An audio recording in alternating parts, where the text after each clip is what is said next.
Lord Jacob Rothschild has boasted that the New World Order will have full control over humanity by the year 2018. What's up, everybody?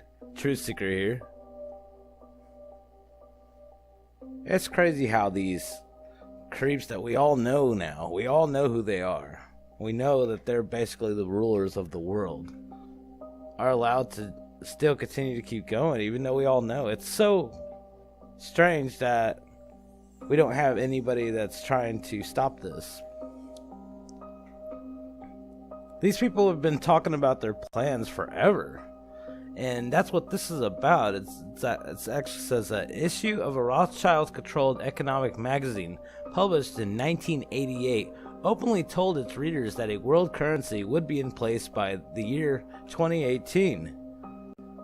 Disclosed TV reports, with this in mind, The Economist is operating as a quasi-propaganda arm for the banking empire, and it is meant to prime the public opinion that the globalist agenda will implement.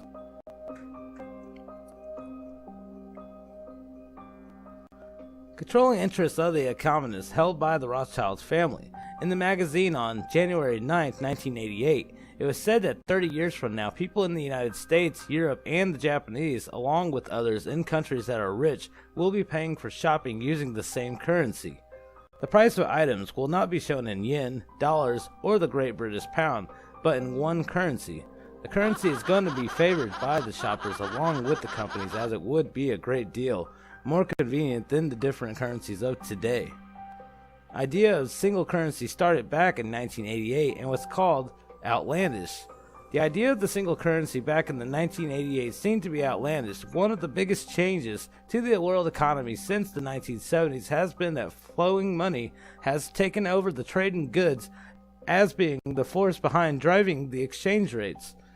Due to the integration of the financial markets around the globe, the difference in national economic policies that are known to change the interest rates, big transfers of financial assets are made from one country to another. The transfers are able to swamp the trade revenue flows in effect on demand and supply of the different currencies, and so in the effect on the exchange rates.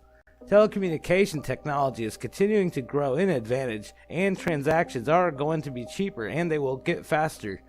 Thanks to the economic policies that are uncoordinated, currencies are only going to get even more volatile.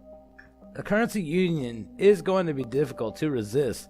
The national economic boundaries are very slowly dissolving, and the trend is going to continue, and the appeal of the currency union is going to be hard to resist to everyone, apart from the foreign exchange traders along with governments. With the new single currency, the economic adjustment to the shift in relative prices is something that is going to occur smoothly, and it will happen automatically. With no currency risk trade, unemployment and investment will be spurred on. The new single currency would see constraints on national governments being tightened. There is not going to be such a thing as national monetary policy. The new currency supply would be fixed by a bank that was central. There would be a world inflation rate, and thanks to margins that would be narrow, each of the national inflation rates would be in its charge.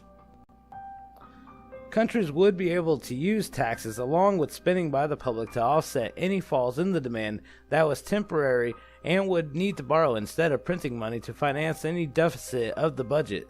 There would be no recourse to the inflation tax, and so creditors and governments would have to judge borrowing along with lending plans a great deal more carefully than they do at present.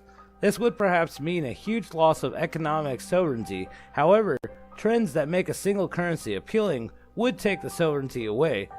If it wasn't exchange rates were more or less floating, the individual governments would have policy independence checked by an outside world that was not friendly. Natural forces will push world trade economics integrations. With the new century coming, natural forces are going to keep pushing the world into economic integration that is going to offer a broad choice to governments. They can choose to put up a barricade, or they can go along with the flow. Preparing for a single currency is going to ensure there are fewer pretend agreements on the policy, and there will be more real ones. There will be active promotion of the private sector's use of the international money along with any national money that exists. It would mean that people would vote using their wallets for a move that would end up as a full currency union. A single currency might start out as a mixture of nations' currency, and in-time value against the national currency is not going to matter due to the fact that people are going to choose it as it's going to be a lot more convenient and there will be stability behind the purchasing power. 10 years later, economics preaches globalist agenda again. In 1998, 10 years later, the economics printed another article promoted globalist agenda, one world, one money. This was similar to the piece they had written 10 years prior, and it went on to try to explain why more controlled and centralized systems is going to be beneficial to the global economy, while at the same time ignoring that a centralized global currency is going to be a huge coup for the international banking cartels. It will also be the bottom line, financially, for the banking empire of the Rothschild family.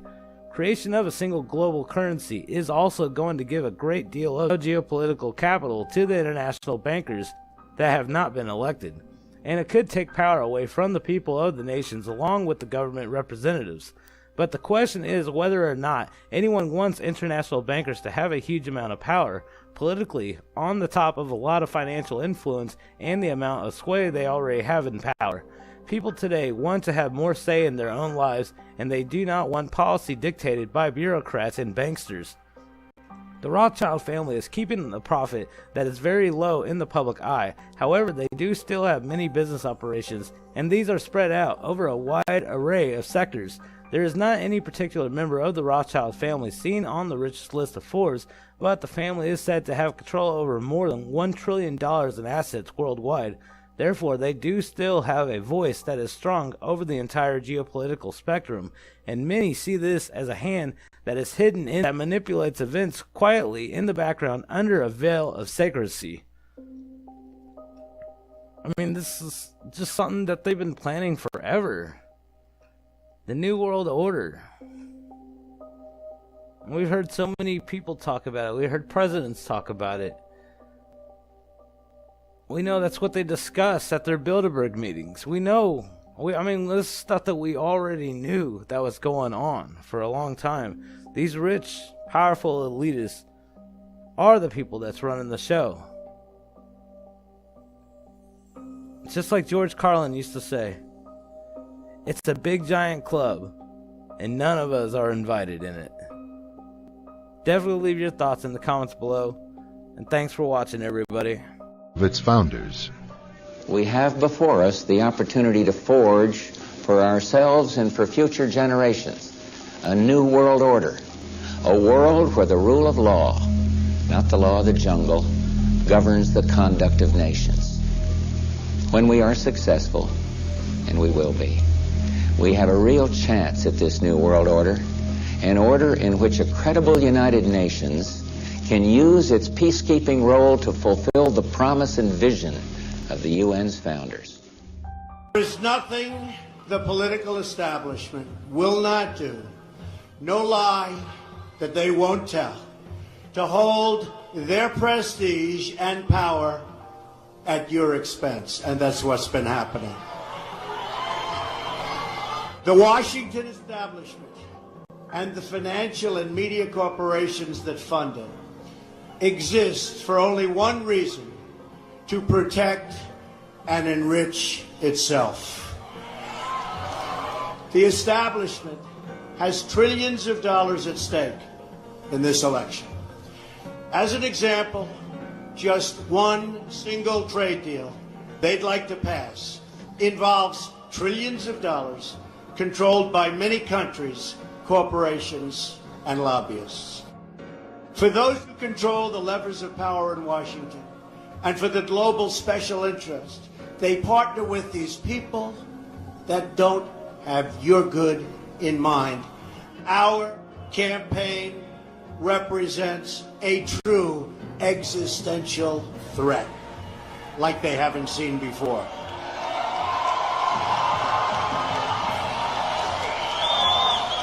This is not simply another four-year election. This is a crossroads in the history of